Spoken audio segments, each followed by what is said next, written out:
G'day guys, and welcome to another Sore Losers How To. Have you been having trouble getting frontside slappies consistently or at all? Or have you felt like you've kind of lost them and they've slipped away from you? Despite watching every single YouTube tutorial and how-to there is, including on this channel, with no success at all? Okay, so this episode is pretty much made for you. Recently, I competed in a game of curb and I was really having trouble with frontside slappies. And it got me to thinking, how can I improve this? How can I whittle down how I teach people how to do a frontside slappy? And I thought the easiest way is to reteach myself. So this episode is about me getting confidence in frontside slappies, as well as showing you guys 3 really easy things to pay attention to which will make frontside slappies that much easier. So before we get started in this, you're going to need a couple of things. I've got some jumbo chalk here, but any chalk will do. Just grab at least 3 different colored chalks. You're going to need one of these. This is called a skateboard. It's essential to doing a frontside slappy. And you'll also need one of these.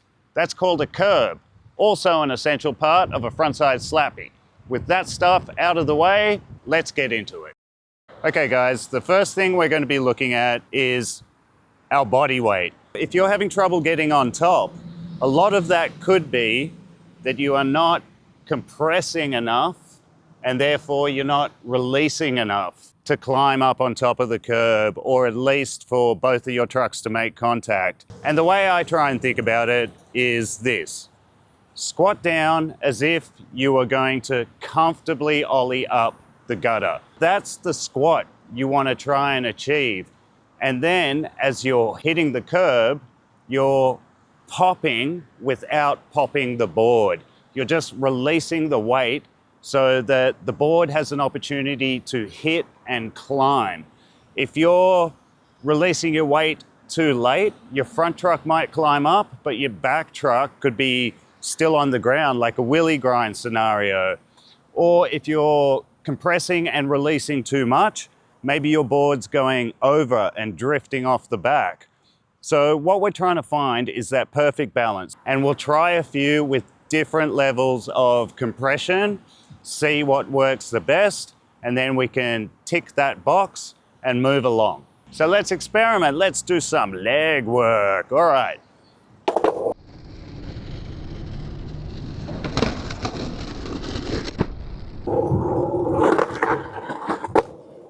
That felt pretty good to me in that medium squat position. That's sort of, like I said, like I'm approaching to comfortably ollie up the gutter, meaning I'm going to clear it by a little while. But let's try a couple more. I'll go a little bit deeper and see how much easier that is. It's really hot here, by the way, so yeah, might only be a few of these.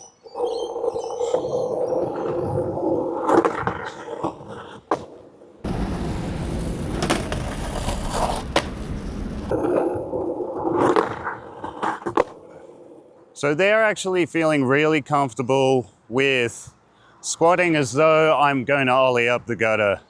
So I'm going to tick that box, but I encourage you guys to experiment with a lower squat, or if you are going over, like the board is going up and shooting, then I really encourage you to try a little bit less and really work on your timing. A lot of what we do skateboarding timing wise is so hardwired from the tricks we originally learned or we're used to doing. You know, you're putting your body into that pre-ollie squat. It's understandable that you're coming up too early. So you really have to retrain your body and your brain to release a little bit later so your front truck does make contact instead of clearing over the top like you would in an ollie. So try and keep that in mind. And I think we're going to move on to something I found really important during the game of curb. My angle to the curb seemed to be a little uncomfortable.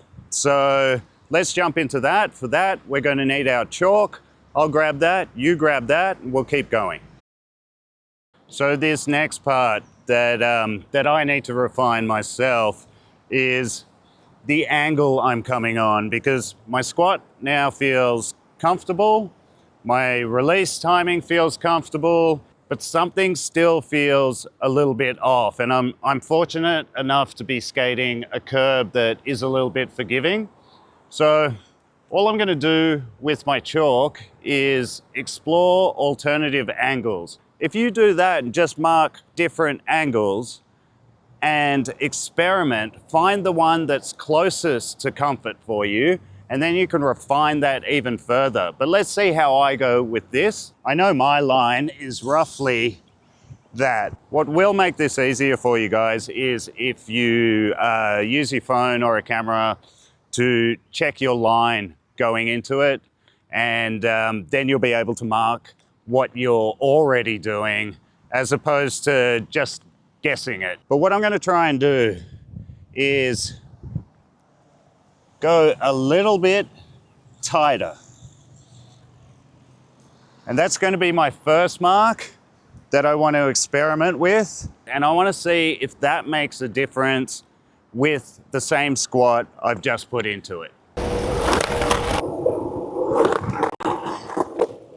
I am actually amazed by that. It felt really foreign going in at such almost a parallel angle, but I got up really easy. I got to do a couple more to make sure that wasn't a fluke.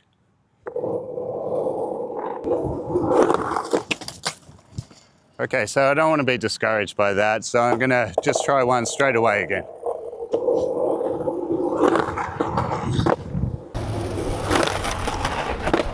And here's the stage where experimentation comes in. So it felt like I could hold back on my squat a little bit on that, which is going to be great for conserving energy on hot days like today. So I'll try one holding back the squat. Okay, that's a great example of how two things go really well together. It turns out the squat I was putting in was perfect, that Ollie upper gutter squat, and the line was really good. Holding back on the squat, my back truck didn't get up. So I'll do another one with the squat I was doing before, just to prove a point, I guess.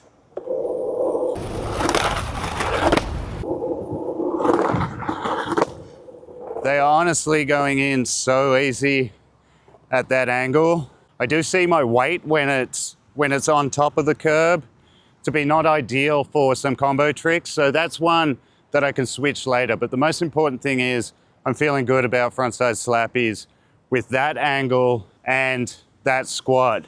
So let's move along, and we're going to talk about footing. The way I like to think about it is if I expose that bolt with my front foot and expose that bolt with my back foot, that's the most comfortable way I can do it, and it's the way I get the most control. So if you can't see your deck bolts too well, just take your chalk, mark there, and mark there, and then we'll try a couple and see how that works.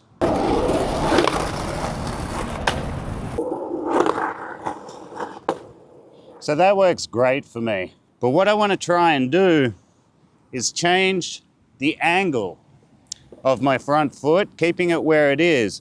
Normally I would be right there, but I think if my back truck isn't making it up, the logical thing to me is to change the angle just slightly so your heel weight is more towards the center of the board, and really sort of applying that tip motion to the back as well as the front. So we're going to try that and just mark where that is, just like that. I think the back foot I'm going to put a little further in the pocket.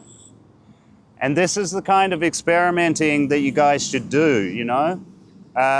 Thinking outside the box of, well, I've got my approach just like he said, I've got my footing where he said, but everybody isn't the same. And the way we skate is definitely not going to be the same. So we need to experiment if we're not getting a trick, not just do it over and over and over again and hope that something happens and all of a sudden it works. No, we need to think outside the box. So that's what we're doing here today. Let's give this a try and see if it doesn't work.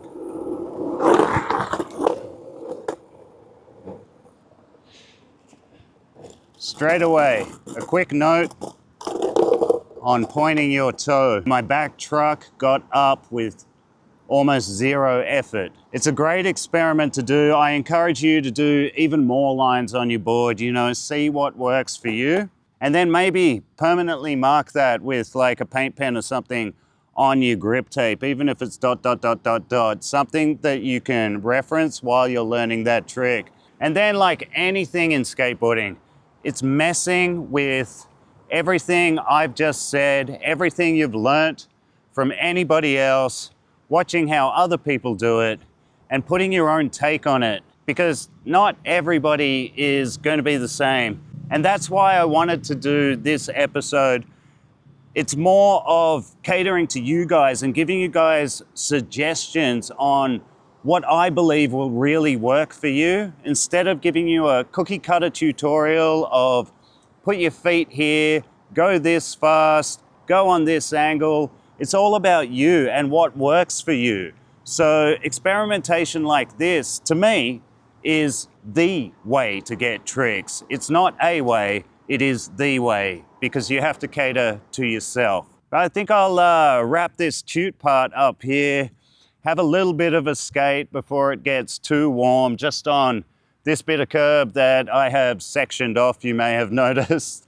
And until next time, please like, please subscribe, keep the comments coming. Oh, and by the way, guys, I've opened up the community comment part, so you guys can post in the Sore Losers community. Check it out on the channel. Feel free to do so. Give me suggestions. Tell me what you like. Tell me what you don't like. Until next time, Damo, Sore Losers Show. Bye.